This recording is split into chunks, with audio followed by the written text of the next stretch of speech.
With all this talk of new characters and new updates and game modes coming out for Wuthering Waves, it all honestly just brings me back to my original goal when it came to playing Wuthering Waves. See, as most of you know, I've been waiting for one character only, a character that pretty much single-handedly is the reason I even still sign in to PGR at this point. Now, don't get me wrong, before you start throwing your sticks and your stones, the world and gameplay of PGR is amazing and fun and all of those things, but one of the things that I personally have been looking forward to ever since I downloaded Wuthering Waves was whether or not we were going to end up eventually seeing a variant of Alpha in the game, just like the variants of all of the other PGR characters in Wuthering Waves. Y'all know my channel's popularity went up considerably comparatively to what it was because of the way I made videos in regards to how much I love this character. That, and the fact that Tectone ended up reacting to one of my videos, though at the time, the attention he brought to my channel wasn't going to be utilized properly. My videos back then were not as well made as I wanted them to be, my microphone wasn't as good as I wanted it to be, and my computer suffered problems day in and day out. Him reacting actually did more harm than good to my channel because of my own incompetence when it came to video creation. But with that besides the point, I've been playing Wuthering Waves on and off, waiting for the story to finally bleed into that Lucia variant we ended up seeing in the beginning of the game, and how Alpha could be introduced in a variety of ways. There is so much about the Wuthering Waves story that I'm curious about and where it's gonna go, and there's a lot of cool concepts just kind of being thrown around, and I want to see them further capitalize on them. It seems like with the Camellya patch, the Blackshores narrative is continuing to be pushed, at least based off of what I remember from the trailer, so that means that the Blackshores is probably going to have even more intensive lore drops, even more so on things like the Tethys system and other things like that. I hope that the Blackshores will be able to continue on to seeing whoever that Lucia variant was in the beginning of Wuthering Waves that sent us into the world to begin with, since it was referring to things like stars and black holes and the fact that we're surrounded by water, i.e. some damn waves.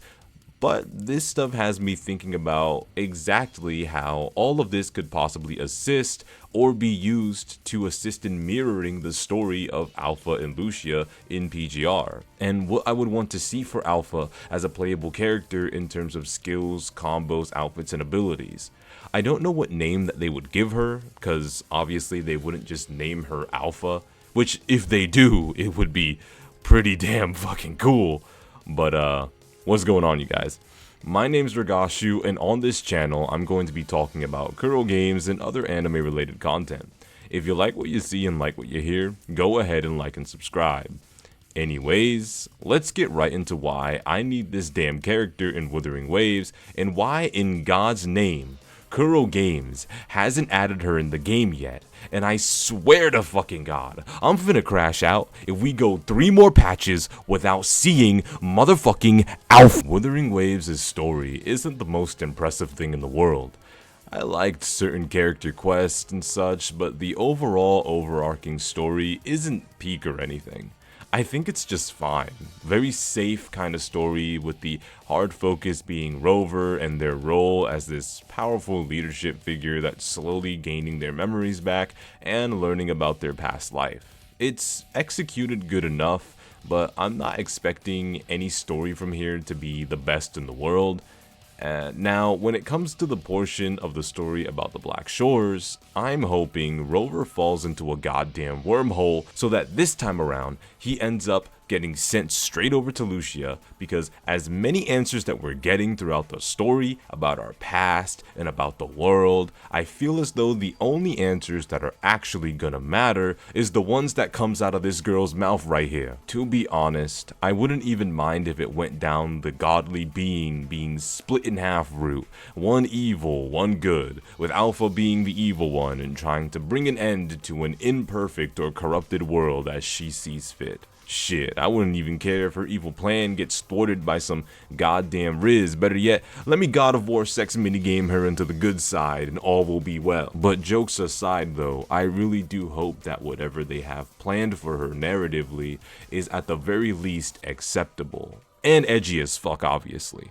We know that Alpha is Lucia in PGR, and Lucia that we have with us in PGR is just a copy of what Alpha was. They could even possibly get away with the idea that the rover we're playing as is possibly a copy of the original rover, just like how this Lucia goddess-like being is a copy of her original self, where eventually we learn the truth and find the real rover with the real Lucia, aka Alpha, or even vice versa, where we're the original rover but our power has been split. So we gotta find ourselves and beat our own ass. And Alpha is the copy of the Lucia goddess instead. It'd be a pretty good switch, I'm not gonna lie, between the narrative of PGR and the narrative of Wuthering Waves with these two characters. That would be pretty cool concept to see. Yo, I'm not even gonna lie, that shit sound like some heat on God for real. And I ain't even a writer for the game or anything like that. Hey yo, Kuro Games, holla at me real quick.